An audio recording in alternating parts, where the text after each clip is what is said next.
Hi అండి. అందరికీ good morning. ఏంటి ఈ టైంలో గుడ్ మార్నింగ్ చెప్తుంది అనుకుంటున్నారా? ఇది మార్నింగ్ వీడియో అనమాట. ఇవాళ నుంచి నేను లాంగ్ వీడియోలు అప్లోడ్ చేద్దాం అనుకుంటున్నా. And welcome back to my channel Dharniram 355. ఇలా చెప్పి ఎన్నాళ్ళు అయిందో కదా, మోర్ దెన్ 1 ఇయర్ అవుతుందేమో నేను లాంగ్ వీడియోలు అప్లోడ్ చేసి. ఇంకా వీడియో విషయానికి వచ్చేస్తే ఇవాళ మార్నింగ్ టిఫిన్లోకి ఇడ్లీ చేసా అండ్ పల్లీ చట్నీ కూడా చేసా. ఎప్పుడు ఇంత ఎర్లీగా చేయను, కాకపోతే మా ఆయన పనికి వెళ్తున్నారు. ఎప్పుడు నైట్ మిగిలిపోయిన లెఫ్ట్ ఓవర్ రైస్ దాంట్లో పెరుగు వేసుకొని తింటారు, తనకు అట్లే ఇష్టం. నైట్ రైస్ ఏం మిగలలేదు, అందుకని చెప్పేసి మార్నింగే తన కోసం లేచి ఇడ్లీ అంటే కొంచెం లైట్గా ఉంటుంది కదా అని చెప్పి ఇడ్లీ చేసి పల్లీ చట్నీ చేసా. అండ్ కొంతమంది ఎవరో షార్ట్ వీడియోలో కామెంట్ చేశారు, మీ హస్బెండ్ ఏం జాబ్ చేస్తారని. తను చూడ్డానికి జాబ్ చేస్తున్నట్టు కనిపించుండొచ్చు, కానీ తను జాబ్ ఏం చేయట్లేదు. అలానే ఖాళీగా కూడా లేరు. కన్స్ట్రక్షన్ వర్క్ ఉంటాయి కదండి, మేస్త్రి పని, దానికి వెళ్తారు. ముందైతే వాలంటీర్గా జాబ్ చేసేవారు. తను ఐటీఐ ఎలక్ట్రీషియన్ ఏదో చేశారు. నాకు ఐటీఐలో ఏటో తెలియదు, కానీ ఐటీఐ అయితే చేశారు. ఇంటర్ అయ్యింది. ఇంకా ఖాళీ ఉండడం ఎందుకని వాలంటీర్గా చేసేవాళ్ళు మా మ్యారేజ్ అయినప్పుడు. ఇప్పుడు వాలంటీర్ లేదు కాబట్టి ఇప్పుడైతే మేస్త్రి పనికి వెళ్తున్నారు. అది చాలా కష్టమైన పని, కానీ తప్పదు, ఏదో ఒక వర్క్ అయితే చేసుకోవాలి కదా, అందుకని చెప్పేసి ఇంకా మా ఆయన అయితే రెడీ అయిపోయి టిఫిన్ చేసేస్తున్నారు. మా నాని కూడా ఇప్పుడే లేచాడు, వాళ్ళు లేటుగా లేచాడు, ఎప్పుడు నాకన్నా ముందే లేస్తారు. ఇంకా లేవగానే వాళ్ళ అన్నయ్య ఇద్దరు ముచ్చట్లు అనమాట. ఇవాళ మా ఆయన పని ఊర్లోనే మధ్యాహ్నం భోజనానికి వచ్చేస్తానన్నారు. ఇంకా తను వెళ్ళిపోగానే నేను కూడా టిఫిన్ చేసేస్తున్నాను. నాకు ఇడ్లీ వేడిగా ఉంటే ఇష్టం. నాకు ముందు ఇడ్లీ అస్సలు నచ్చేది కాదు, కానీ ప్రెగ్నెన్సీలో చాలా చేంజెస్ వచ్చేసాయి. ఎక్కువ ఇడ్లీయే తింటున్నాను, అదేంటో నచ్చనివన్నీ నచ్చుతున్నాయి, నచ్చినవన్నీ నచ్చకుండా పోతున్నాయి అనమాట.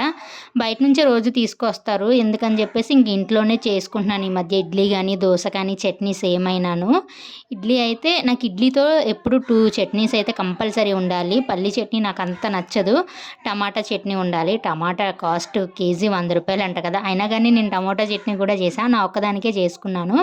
ఇంకెక్కడైతే స్పీడ్గా టిఫిన్ చేసేస్తున్నాను. ఇవాళ కొంచెం ఎర్లీగానే తింటున్నాను, ఎర్లీగా లేచాను కదా, అందుకని చెప్పేసి ఇంకా టాబ్లెట్లు కూడా వేసుకోవాలి. వన్స్ టిఫిన్ అయిపోయినాక మళ్ళీ పనిలోకి వచ్చానమాట. ఇగోండి, మార్నింగ్ లేవగానే ఇంకా అంటలు తోమలేదు, డైరెక్ట్ టిఫిన్ పెట్టేశాను. ఇంకా టిఫిన్ చేసిన గిన్నెలు, ఇంకా నైట్ తిన్న గిన్నెలు అవన్నీ ఉంటే కడుక్కుంటున్నాను. అప్పట్లో అయితే బయట కడుక్కునేదాన్ని, చాలా కష్టంగా ఉండేది ఎండలో కూర్చొని. ఎప్పుడైతే నాకు సింక్ అది పెట్టించారో అప్పటి నుంచి కొంచెం పర్వాలే, బాగానే ఉంటుంది. ఎప్పుడు క్లీన్ చేసేసుకుంటున్నాను. గిన్నెలు అయితే కడిగేసుకున్నాను. నాకున్న ఇంకో పిచ్చి ఏంటంటే, వంట చేసే ముందు, వంట చేసిన తర్వాత కూడా ఇదిగోండి stove and counter top clean చేసుకుంటాను. రోజు ఒక 2-3 సార్లు అయినా కడుగుతానమాట స్టవ్. కొత్త స్టవ్ మీద గీతలు పడిపోయాయి. నాకు అదేంటో జిడ్డుగా ఉన్న, మెస్సీగా ఉన్న అస్సలు నచ్చదు. వంట చేసే ముందు క్లీన్గా ఉండాలి, వంట అయిపోయినాక కూడా క్లీన్గా ఉండాలి. రోజైతే ఈ పని అయితే నాకు ఎక్స్ట్రా పనే. మా ఆయన తిడుతూ ఉంటారు, ఎందుకు అలా క్లీన్ చేస్తూ ఉంటావు, క్లీన్గానే ఉంటుంది కదా అని. కాకపోతే క్లీన్గా లేకపోతే నాకు అదేంటో తెలీదు. ఇదిగోండి, ఇంత క్లీన్గా అయితే అయిపోయింది. గిన్నెలన్నీ పక్కన పెట్టాను, అవి ఆరినాక గిన్నె స్టాండ్లో సర్దేసుకోవాలి. ఇంకోవైపు రైస్ కడిగేసి పెట్టేశాను అండ్ రసం కూడా పెట్టాను. ఇవాళ కర్రీ ఏమైనా ఫ్రిడ్జ్లో వెజిటేబుల్స్ చూసి కర్రీ కూడా చేయాలి. ఇంక ఇది వచ్చేసి వాటర్ బాటిల్స్ అనమాట. మా వాళ్ళు ఏ సీజన్ అయినా సరే ఫ్రిడ్జ్లో వాటర్ తాగుతారు, కూలింగ్ లేకపోతే అసలు వాటర్ తాగరు. అది ఎంత హెల్త్ బాగోలేకపోయినా, కోల్డ్ వచ్చినా సరే ఫ్రిడ్జ్లో వాటరే కావాలి. అందుకని చెప్పేసి వాటర్ కూడా ఫ్రిడ్జ్లో పెట్టేస్తున్నా. నాకేమంటే కిచెన్లో మంచినీళ్ళ ట్యాప్ కూడా ఇచ్చేశారు, అందువల్ల వాటర్ పట్టడం అది చాలా ఈజీ అయిపోతుంది. మీ ఇంట్లో కూడా ఇలా కూలింగ్ వాటర్ పిచ్చోళ్ళు ఉన్నారా? ఉంటే కామెంట్ చేయండి. వాటర్ తాగేసి బాటిల్స్ ఎక్కడ పడితే అక్కడ పడేస్తారు. మళ్ళీ నేను వాటన్నిటిని తీసుకొని కడుక్కొని ఫ్రిడ్జ్లో పెట్టుకోవాలన్నమాట. ఈ డ్యూటీ అయితే నాకు అస్సలు తప్పదు. ఇంకా వంట అయితే చేసేసాను. ఇదిగోండి, వైట్ రైస్ చేశాను. వైట్ రైస్ అయితే ఇంకా రెగ్యులర్గా మేము తినేది అదే కాబట్టి వైట్ రైస్ అండ్ రసం చేశాను. మార్నింగ్కి ఈవినింగ్కి సరిపోయిద్ది అన్నట్టు. ఇంక ఇది వచ్చేసి చిక్కుడుకాయ కర్రీ చేశాను, నెత్తళ్ళుంటాయి వేసి. ఇవాళ వంకాయ కర్రీ చేయమన్నారు మా ఆయన, కానీ ఫ్రిడ్జ్లో చూస్తే చిక్కుడుకాయలు కొంచెం పాడైపోతున్నాయి అని చెప్పి చిక్కుడుకాయలు వేసి కర్రీ చేసేసాను. ఇంకా సింక్లో కూడా అంట్లేం లేవు, స్టవ్ మొత్తం క్లీన్ చేసేసుకున్నాను. అమ్మ పెద్ద పని తప్పింది అసలు. ఇవాళ చాలా తొందరగా వంట కూడా చేసేసుకున్నాను. ఇంకా నేను మార్నింగ్ లేవగానే కిచెన్లోకి వెళ్ళిపోయాను కదా, ఈ బెడ్ అది ఏమీ సర్దలేదు, లోపల ఏమి ఊడవలేదు. అందుకని చెప్పేసి ఇంకా బెడ్ సర్దుదామని లోపలికి వచ్చాను. నేను ఏదైనా ఒక పని చేస్తే ఫస్ట్ అది కంప్లీట్ అయిపోవాలి, అది కంప్లీట్ అయిపోయినాకే నెక్స్ట్ పనిలోకి వెళ్తాను. ఇంకా రోజులో అన్ని పనులు నేనే చేసుకోను, ఇంట్లో పనులు మా హస్బెండ్ మా నాని కూడా హెల్ప్ చేస్తారు. ఇవాళ వాళ్ళిద్దరూ లేరు, మా నాని కూడా ఆఫీస్కి వెళ్ళిపోయాడు. అందుకని అందుకని చెప్పేసి ఇవాళ నేనే చేసుకుంటున్నాను. లేకపోతే ప్రెగ్నెంట్‌తో ఉన్నావు ఇన్ని పనులు చేసేస్తున్నావా అనుకోకండి. వాళ్ళైతే ప్రతిరోజు ఏదో ఒక పనిలో హెల్ప్ చేస్తారు. వంట మాత్రం కంపల్సరీ నేనే చేస్తా. వాళ్ళకి రాదు కదా! అందుకని చెప్పేసి ఇక్కడ వచ్చేసి బెడ్ అది క్లీన్ చేసేసుకొని నిన్నే బెడ్‌షీట్లు అయి చేంజ్ చేశాను. ఇంకా 1 వీక్ దాకా ప్రాబ్లమ్ లేదు బెడ్‌షీట్స్ చేంజ్ చేయాలి, ఉతకాలని. ఇంకా నా కోసం ఇదిగోండి ఈ ప్రెగ్నెన్సీ పిల్లో ఉంటుంది కదా! అది తీసుకొచ్చాం కానీ నాకైతే దాన్ని యూజ్ చేయడానికే చిరాకుగుంది. సగం ప్లేస్ మొత్తం అదే ఆక్యుపై చేసేస్తుంది.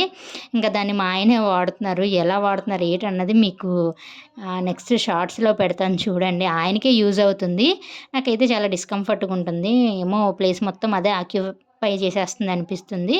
నాకు అప్పుడప్పుడు అనిపిస్తుంది చిన్న ఇల్లు అయినా నాకే ఇంత పని ఉందంటే కొంతమందికి పెద్ద పెద్ద ఇల్లులు ఉంటాయి కదా 2, 3 ఫ్లోర్స్ వాళ్ళు ఎట్లా క్లీన్ చేసుకుంటారు అబ్బా అని. ఇల్లు ఎంత పెద్దగా ఉంటే అంత పని ఉంటుంది కదా. నాకు ఇంత చిన్న ఇల్లుకే రోజు డస్టింగ్ చేసుకొని రోజు ఊడ్చుకున్నా కానీ చెత్త చెత్తగా అనిపిస్తుంది రోజు ఊడవకపోతే. అలాంటిది పెద్ద పెద్ద ఇల్లులు ఉన్న వాళ్ళ పరిస్థితి ఏంటని. మెయిడ్స్ ఉంటారు, ఎంత మెయిడ్స్ ఉన్నా కానీ మనం కూడా చేసుకోవాలి కదా కొంచెమైనా పని అనిపిస్తుంది. ఇంకా అయితే మొత్తం బెడ్షీట్లన్నీ సర్దేశాను కదా. ఇప్పుడైతే ఇల్లు ఊడవడం స్టార్ట్ చేశాను. మా నాని ఇంకా మా హస్బెండ్ ఇంట్లో ఉంటే మేము ఒక్కొక్కళ్ళు ఒక్కొక్క పని అని డివైడ్ చేసేసుకుంటాం. ఎవరి పని వాళ్ళది. వాళ్ళు మాత్రం మీ మగాళ్ళు ఎందుకు చేయాలన్నట్టు అస్సలు ఉండరు. చాలా హెల్ప్ చేస్తారు నాకు.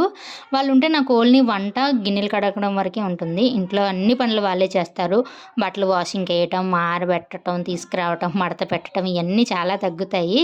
అప్పుడప్పుడు వాళ్ళు లేనప్పుడు మాత్రం నేనే చేసుకోవాలి. అలానే అంత ఎక్కువ పని ఏమి ఉండదు. నేను రెగ్యులర్గా డస్టింగ్ క్లీనింగ్ చేసుకుంటాను కాబట్టి ఇంట్లో అంత దుమ్ము కూడా ఉండదు. ఇదిగోండి ఇది హాలు రూము ఏమో తెలీదు. మా హస్బెండ్ దీన్ని ఇలా కట్టారనమాట. ఇది ఏ పర్పస్కి వాడాలో కూడా తెలియదు. బయట డోర్ కూడా లేదు. దానివల్ల కోళ్ళు కుక్కలు చాలా లోపలికి వచ్చేస్తూ ఉంటాయి అన్నమాట. దీన్ని మాత్రం ఎప్పటికప్పుడు తుడుస్తూ ఉంటాను నేను. అప్పుడప్పుడు ఈవినింగ్స్ కూర్చుంటాం ఇక్కడ మేము బయట ఫ్యాన్ ఈ మధ్య పెట్టారనమాట. బయట కూర్చొని టీ తాగడం, వర్షం పడినప్పుడు ఈ ప్లేస్ని వాడతాము.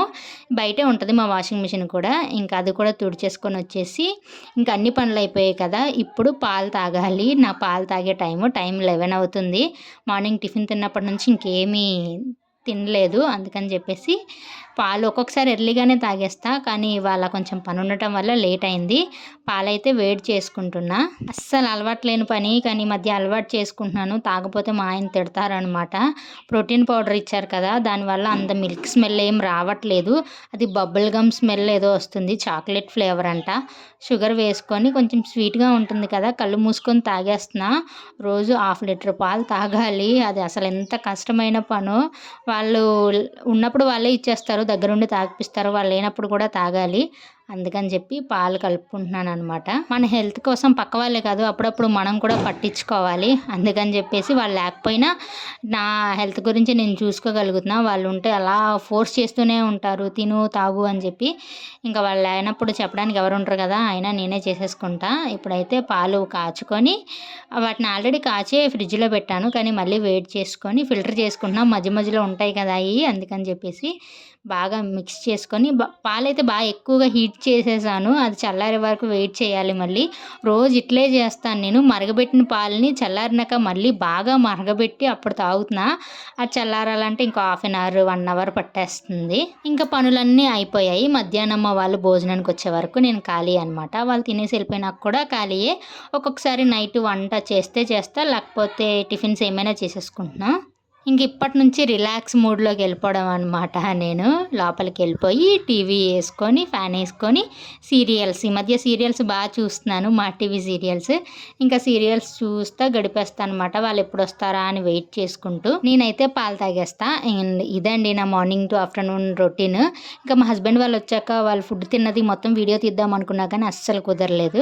అండ్ థ్యాంక్స్ ఫర్ వాచింగ్ అండి. నా వీడియోస్ కనుక మీకు నచ్చితే లైక్ చేయండి, షేర్ చేయండి, కామెంట్ చేయండి, సబ్స్క్రైబ్ చేసుకోవడం మాత్రం అస్సలు మర్చిపోకండి. మీ ఫ్రెండ్స్ అండ్ ఫ్యామిలీకి నా వీడియోస్ నచ్చితే షేర్ చేయండి. ఓకేనా, నెక్స్ట్ వీడియోలో మళ్ళీ కలుద్దాం. Bye bye.